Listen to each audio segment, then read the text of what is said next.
এডিবঙ্গের online প্ল্যাটফর্মে সবাইকে স্বাগতম। আজকে হাজির হয়ে গেলাম একটি গুরুত্বপূর্ণ ভিডিও নিয়ে ডিগ্রি অটোপাস আন্দোলনে কোন কোন দাবিগুলো আসলে জাতীয় বিশ্ববিদ্যালয় মেনে নিয়েছে এবং কোনগুলো মেনে নেয়নি এই সংক্রান্ত সর্বশেষ আপডেট নিয়ে।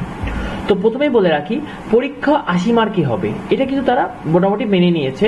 তারপরে ম্যাক্সিমামে আছে যারা চাকরি করে সেই কথা চিন্তা করে সরকারি ছুটির দিনও শনিবারেও পরীক্ষা থাকতে পারে, এটাও তারা বেশ মেনে নিয়েছে।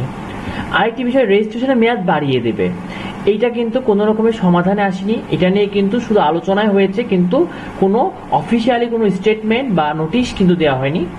তারপরে ডিগ্রি দ্বিতীয় বর্ষের রেজাল্ট ডিসেম্বরে ও ডিগ্রি তৃতীয় বর্ষের রেজাল্ট জানুয়ারির ভেতরেই দিয়ে দিবে, এইটা নিয়েও কোনো রকমের কোনো সমাধান বা কোনো কথাই কিন্তু বলেনি। শুধু বলেছিল যে যত দ্রুত সম্ভব রেজাল্ট প্রকাশ করা হবে, কারণ রেজাল্ট প্রকাশ করতেও কিন্তু খাতা দেখা, খাতা মূল্যায়ন এবং রেজাল্ট শিট তৈরি করতেও কিন্তু বেশ সময় লাগবে।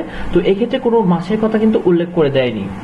তারপর মার্কিং ডাবল করে দিবে, যদি 10 মার্কের প্রশ্ন হয় সেটা 20 মার্কে করে দেবে, এটা নিয়ে আলোচনা হয়েছে, বাট একদমই অ্যাকচুয়াল সমাধান বা নোটিশ এই ধরনের কোনো কিছুই কিন্তু তারা দেয়নি।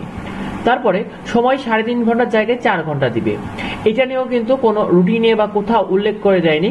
যদি নতুন কোনো নিয়ম আসে অবশ্যই কিন্তু জাতীয় বিশ্ববিদ্যালয় সেটা তার নোটিশে উল্লেখ করে দেয়, কিন্তু এটা নিয়ে কিন্তু কোনো কথাই বলেনি।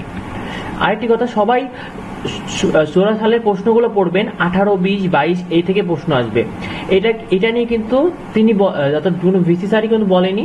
এটা অর্থাৎ বিগত বছর 3-4 বছর প্রশ্ন পড়লে কিন্তু মোটামুটি কমন পাওয়া যায়, কিন্তু 18, 20, 22 পড়লে 100% কমন পড়বে, এ ধরনের কিন্তু কোনো রকমের কোনো নির্দেশনা দেয়নি। আরেকটা কথা, ডিগ্রি যে 6 দফা দাবি ছিল, এখানে প্রথম যেটা ছিল যে 3 বছরের কোর্স 3 বছরের মধ্যে সম্পন্ন করতে হবে। তারপরে 2 নাম্বার ছিল যে স্থায়ী শ্রেণীকক্ষ প্রদান করতে হবে। 3 নাম্বার হবে অনার্সের মতো প্রথম 1 মাসের ভিতরে ডিগ্রি পাস অর্থাৎ ভর্তির বিজ্ঞপ্তি দিতে হবে। তারপর লিখেছে যে পরীক্ষার সময় 4 ঘন্টা দিতে হবে।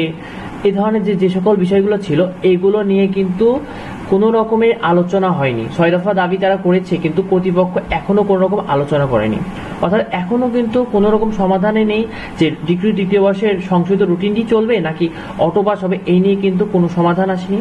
তো ভিডিওটি এ পর্যন্তই। অবশ্যই ভিডিওটি লাইক এবং বন্ধুদেরকে শেয়ার করতে বলবেন না, কমেন্টে আপনার মতামত জানান, আর যে কোনো ধরনের আপডেট নিউজ দ্রুত পেতে অবশ্যই আমাদের চ্যানেলটিকে সাবস্ক্রাইব করুন। তো দেখা হয় পরবর্তী ভিডিওতে, ধন্যবাদ।